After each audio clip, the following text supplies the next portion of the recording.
first thing we had to do here is move this out just a little bit to walk around it. We had to move the car, and we got the table saw out here. We got our plywood here for the seats.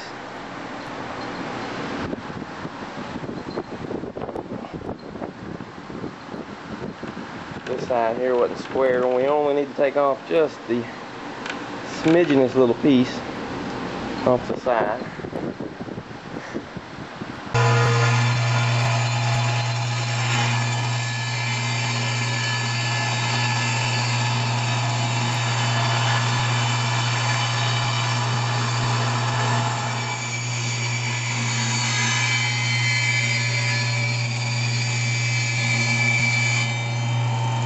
We've got our plywood marked here. It's fitting in here across the length. Now we're went ahead and we measured it up. It's 14 1/4 here, and we're fixing to mark that up and cut that.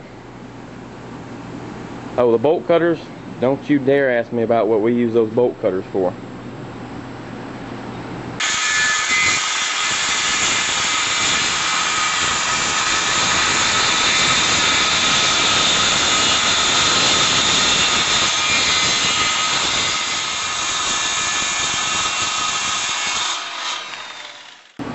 Okay, we got the back seat in there flush now on both sides.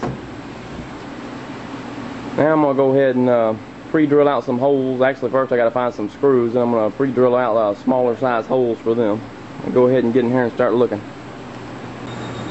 Alright, I found a whole bunch of screws here that'll work. There's one right here.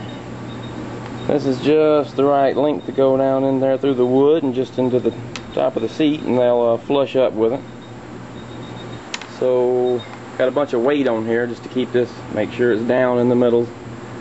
I'm going to put just a couple in here just to get it to go down, and I'm going to go ahead and pre-drill all these holes here just to get them on there. Then I'm going to go ahead and put on the shellac, can't even think of the name of it, linseed oil. And when it dries, we'll be able to go ahead and mount that down and get the swivel on here and all that, and get the seat. Okay, all the holes, they have been drilled. Time to take it back on out there. We're going to get it set up on some saw benches over here and start getting some linseed oil on it. Alright, it's got its first coat of shellac on here. Got real good all around the edges, just really soaking them in. That's where it drinks up water first to start to rot.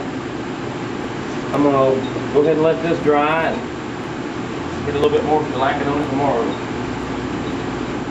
That's the back seat board cut out right here. It's looking pretty good now. It's going to need a few more coats.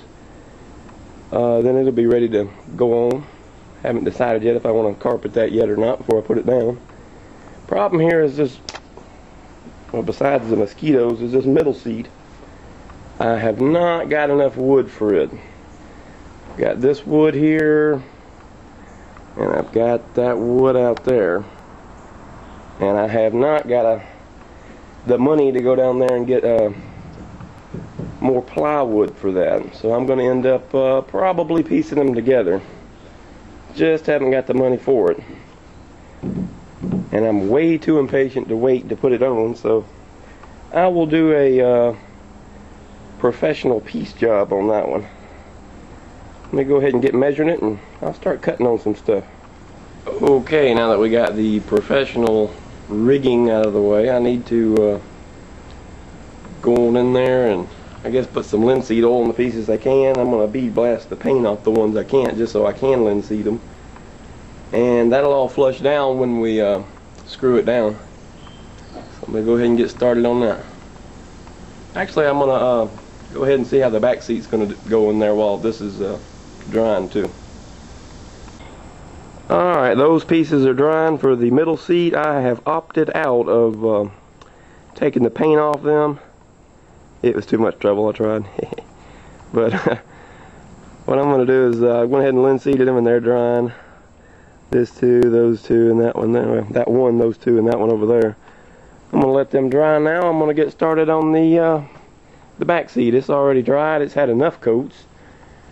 I'm going to I've been thinking about it. I'm going to try to carpet that and put it down in there, because I lay my my pole and reel, you know, right there across there, and sometimes when baiting up the hook, the sinker will be hitting the seat, and that makes a lot of racket, and I don't know, I believe it just looked nicer anyway. I'll try it and see what it looks like. If I don't like it, I can always take it off.